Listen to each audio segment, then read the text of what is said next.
Դե գիտեք, Ռոբերտ Քոչարյանն այն անձնավորությունն է, որ հետհաշվարկ էր սկսել 2021 թվականի խորհրդարանական ընտրությունների ժամանակ եւ հետհաշվարկային օրեր էր նշում, որ Նիկոլ Փաշինյանի իշխանության այսքան է մնացել։ Ու ինչ։ Ես մի բան կարող եմ ասել, քանի դեռ քաղաքական դաշտում կա Ռոբերտ Քոչարյան քաղաքական դիակից, քաղաքական գործոնի վերածված գործիչ, քանի դեռ քաղաքական դաշտում կա Սերժ Սարգսյան, գերագույն գլխավոր մերժված, քանի դեռ քաղաքական դաշտում կան ինքնասառեցված տերտերներ եւ 5-րդ Շարասյանը հարող ուժեր, վստահեցնում եմ ձեզ Նիկոլ Փաշինյանի իշխանությունը ցավոք սրտի այդ համատեքստում, եթե մենք դիտարկենք եւ այդ համատեքստում մեր հայրենակիցները գնան եւ ընտրություն կատարեն, ցավոք սրտի Նիկոլ Փաշինյանը հավերժ իշխանություն ունի։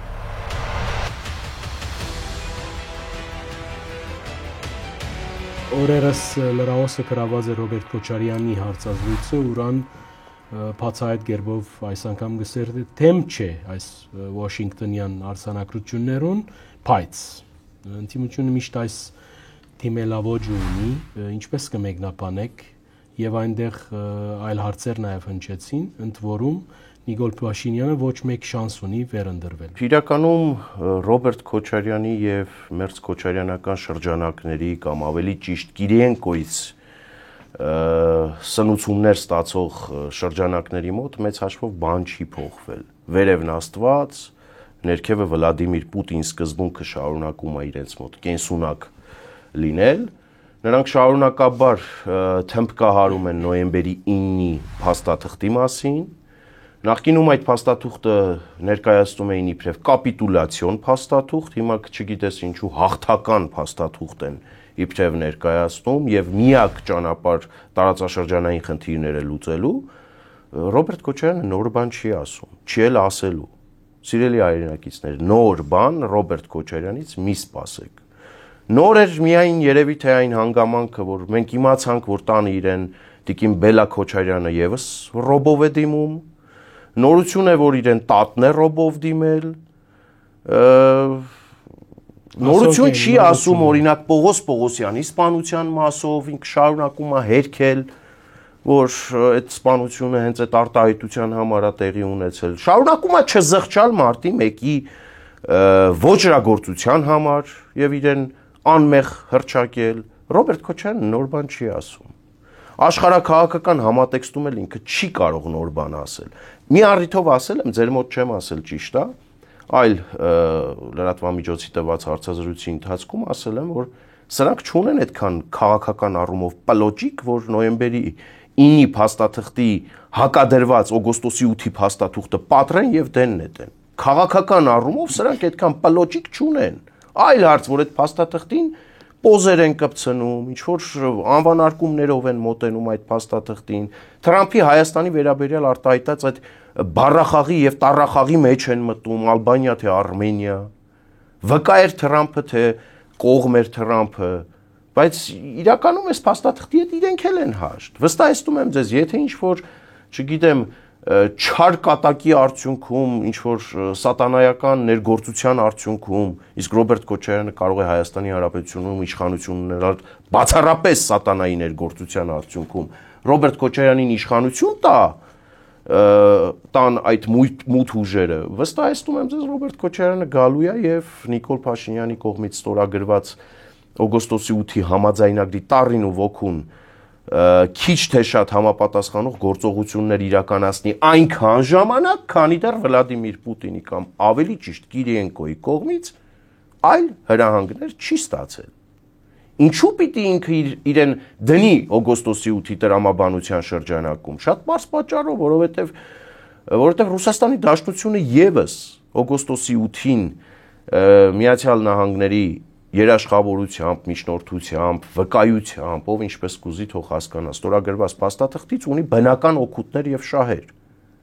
Եվ այստեղ Հայաստանի Հանրապետությունում բնականաբար Ռուսաստանի Դաշնության համար առաջնային է հաստատել խամաճիկային իշխանություն, որ իր ձեռքի տակ կլինի, իր ձեռքի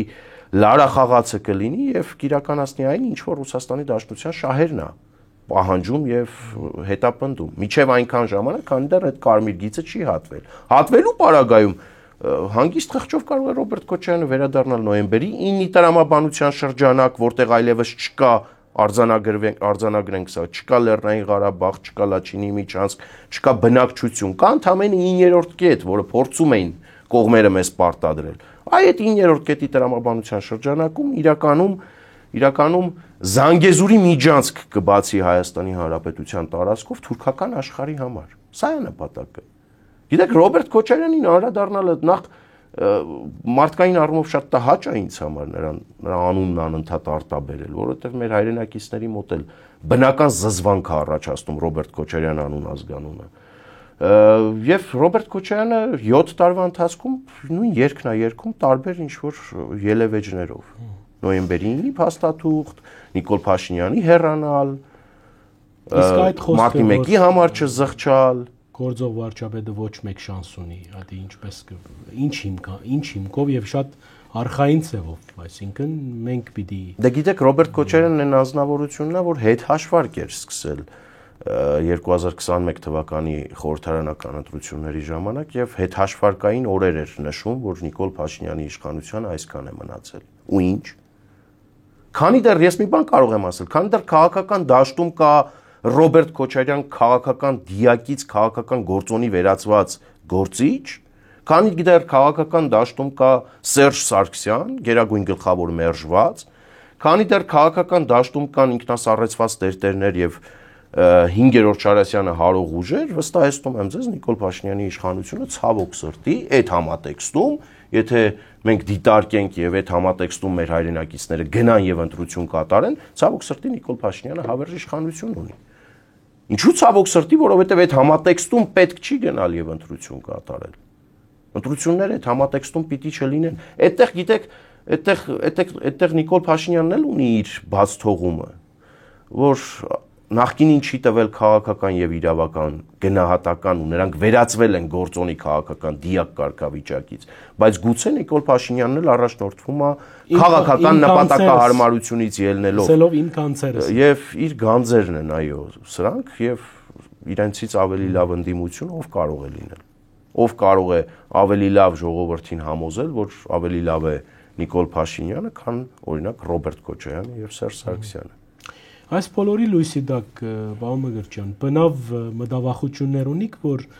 ռուսական աստեցությունը նոր փուլ կգնա Հայաստանի ներքաղաքական կյանքի մեջ, ինչ որ խառնակցություններով, բաներով, հիբրիդային պատերազմ։ Քանի մոտենում ենք 2026 թվականի խորհրդարանական ընտրություններին, ես ձեզ վստահեցնում եմ, ռուսական կողմը ջանք ու եռանդ չի խնայելու Հայաստանի Հանրապետությունում ներքաղաքական եւ ներազգային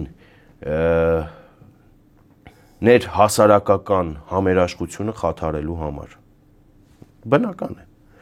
Կիրիենկոները լծված են իրենց աշխատանքին, Կիրիենկոների հաճախորդների պակաս տեսնում ենք, որ չկա քաղաքական դաշտում, ու քանի դեռ 2026 թվականի խորհրդարանական ընտրությունները սարի ետևում չեն եւ մոտենում են, այդ ամեն ինչ շատանալու է։ Հիբրիդային գրոհներ, ուղիղ մեղադրանքներ, երրորդ երկրների ազդեցության գործադրում ինչու ոչ փորձեր կարվի, այլ հարցատեսնենք դե երրորդ կողմերը, երրորդ երկրները կուլ կտան այդ խայծը կգնային այդ ճանապարհով, կլցնեն ռուսական ջրաղացին ջուրի վերջո թե ոչ։ Բայց որ Ռուսաստանի Դաշնությունը Հայաստանի Հանրապետությունում խնդիր ա դրել Մոլդովայի օրինակով, օրինակ Հայաստանի Հանրապետությունում ամեն ինչ անել, որպեսզի հաստատել խարմաճիկային իշխանություն, սա փաստ է։ Մոլդովայում դա չի ստացվել, Հայաստանի Հանրապետությունում եւս չի ստացվելու։ Փոքրիկ մոդել իրենք ունեն, դա Գյումրու օրինակն է, տեղական ինքնակառավարման մարմինների ընտրություններում Գյումրու օրինակն է, ինչու Գյումրու օրինակը, որովհետեւ Գյումրին դուրս է այլևս թիմ համատեքստից, հաշվի առնելով նրա ընտրված քաղաքապետի դիրքորոշումը, խոսքը ինքն իրեն Վարդանի քրչակած Վարդան Ղուկասյանին է վերաբերվում, ով խոսում է Հայաստանի Հանրապետության միութենական պետության մաս լինելուց, միությունների անդամ լինելուց, Հայաստանի Հանրապետության ինքնիշխանությունն ու անկախությունը սակարկման առարկա է դարձնում։ Դեռ մի բան էլ այնքան հեռուն է գնում, որ ասում է ով միութենական պետությանը կողմ չի, թրքահապատակ շանտաղայի է։ Այս մոդելը իրենց առաջ դրած, իբրև հաջողված մոդել թիմ համատեքստում, իհարկե աշխարհաքաղաքական երանգ հաղորդ նաև հաղորդած լինելով նրանք համապետական մասշտաբում եւս այս նույն սցենարն են փորձում գործարկել։ Հատկապես երբ որ մենք սահուն ես անցում կատարեմ վաղաշաբաթի ընտրություններին, հատկապես երբ որ 2026 թվականից առաջ վերջին թիմ ընտրություններն են վաղաշաբաթում նախատեսված, տեսնում եք թե ինչ ուժեր են առաջ դրվել։ Ինչ նպատակներ են իրենց առաջ դնում, ինչ նպատակներ են սահմանում։ Որևէ մեկը չի խոսում, ես այստեղ չեմ հանդիպել մեկին, գոնե թե միջև էս պահը։ Հույս ունեմ, որ բովանդակային քննարկման դաշտ կտեղափոխվեն նրանք, որ խոսի քաղաքի խնդիրներից, քաղաքի խնդիրների լուծումներից, ինչու ոչ 78000 եւ ավել ընտրող ունեցող համայնքի հետ մենք գործ ունենք, նաեւ պետք է այդ հայրենակիցներին իրենց գաղափարական մոտեցումը ներկայացնեն շատ ավելի գլոբալ խնդիրների մասով, օրինակ ինչպես են պատկերացնում Հայաստանի Հանրապետության ապագան։ Ես շատ հստակ եմ ասում, ես պատկերացնում եմ Հայաստանի Հանրապետության ապագան, վաղարշապատն էլ Հայաստանի Հանրապետության մեջ իբրև մաս Հայաստանի Հանրապետության մի մասնիկը միութենական եվրոպական միության կազմում, միութենականությունը դա վարդանիկներին եւ իք ածականով այլ գործիչներին է։ Բիդի հարցնեի, ինչու որոշեցիք դիմ ընտրություններու մասնագիծ դառնալ գլխավոր առաջին դեմքի անգամանկով, նաև հանրապետություն կուսակցության շարքերեն, այդ մասին քիչ անց կհարցնեմ, բայց ինչ էր պատճառը խորքային։ Ես ասացի, պատճառներից ամենաառանցքայինը մեր հայրենակիցները կփաստեն, որ բազմաթիվ են եղել իդեպ նամակները ընտրություններին մասնակցելու առաջարկով մեր հայրենակիցների կողմից։ Իրականում ես ինքս դիմադրել եմ դրան։ Ինձ չեմ պատկերացրել իրականում ի սկզբանե իմ համակարգում եւ կարծել եմ, որ Հայաստանի Հանրապետությունը եւ շարունակում եմ կարծել, որ Հայաստանի Հանրապետությունը ավելի գլոբալ խնդիրներ ունի լուծելու եւ ես այդտեղ կարող եմ ավելի պիտանի լինել։ Ինչու մասնակցել վաղարշապատում ընտրությունների։ Մասնակցել առաջին հերթին հաղթելու համար։ Այս փուլից եմ ասում։ Ներկայանում եմ իբրև երրորդ ուժ այլընտրանք, ընտրել եմ Հանրապետություն կուսակցությունը իբրև համոզված անկախականների կուսակցություն։ Ի սկզբանե մեր հայտարարության մեջ դուք ինքներդ տեսել եք, որ որևէ համագործակցություն պրոռուսական ռուսակոց ուժերի հետ ես բացառում եմ եւ Գյումրի երկուսը վաղարշապատում ուղակի թույլ չենք տալու։ Ինչպես? Ամբողջական իշխանություն խնդրելով մեր հայրենակիցներից։ Լիարժեք մանդատ վաղարշապատում իշխանություն վերցնելու եւ ցույց տալու, որ կարելի է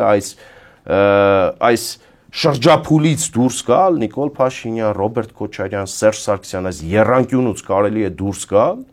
եւ քաղաքի կառավարումը տալ մի ուժի, ով իրական հակակշիռ կարող է լինել իշխող քաղաքական ուժին, ով կարող է քաղաքը զարգացման ռելսերի վրա դնել, ով ունի Հայաստանի Հանրապետության ապագայի մասով տեսլական եւ այդ տեսլականը բնավ Էջմիածինը կամ Վաղարշապատը Սախալինի վերածելը չի։ Բնավ Էջմիածինը Վաղարշապատը Մագադանի վերածելը չի։ Էջմիածինը կարող է լինել Մարսել, կարող է լինել Փարիզ, կարող է լինել Վենետիկ։ Եվ այդ երազանքով եւ այդ տեսլականով ենք մենք առաջնորդվում եւ այդ ճանապարհով ենք մենք գնում։ Մնացած ուժերը, ովքեր որ փորձում են Էջմիածնում կոնսենսուս -1 ապահովել, Գյումրու օրինակով, իրենց մոտ շատ ակնհայտ է։ Կռիմ նաշ, կռիմ վաշ, այս խոսույթն է եղել իրենց առաջնորդների շուրթերին։ Ես իրականում վաղաշապատի ընտրություններում ես չեմ ուզում տեղայնացնել եւ անձնական տիրույթ տեղափոխել տեխնացուների մակարդակով զրույցում։ Ես ավելի շատ խոսում եմ, եթե խոսում եմ տեխնացուներից մեկի վերաբերյալ, այս փուլից առաջին հարցազրույցն է վաղաշապատի հետ կապված, այս փուլից կարող եմ ասել։ Եթե ես խոսում եմ տեխնացուներից որևէ մեկի առաջադրված ուժից, ես խոսում եմ այդ ուժից։ Այդ ուժի առաջնորդից, ով առավոտից երեկո ռուսական հեռուստաալիքներից չի իջնում, Փահլևանի կարգավիճակում այնտեղ հանդես է գալիս, առավոտից երեկո, Հայաստանի Հանրապետության անկախությունն է վաճառքի ու սակարկման առարկա դարձնում, ներեգություն, ես անողոք եմ լինելու, ես չեմ խնայելու նրանց առաջնորդներին եւ այո,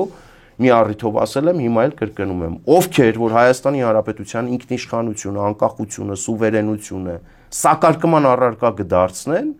ինձ համար անձնական թշնամիների շարքին են դասվում։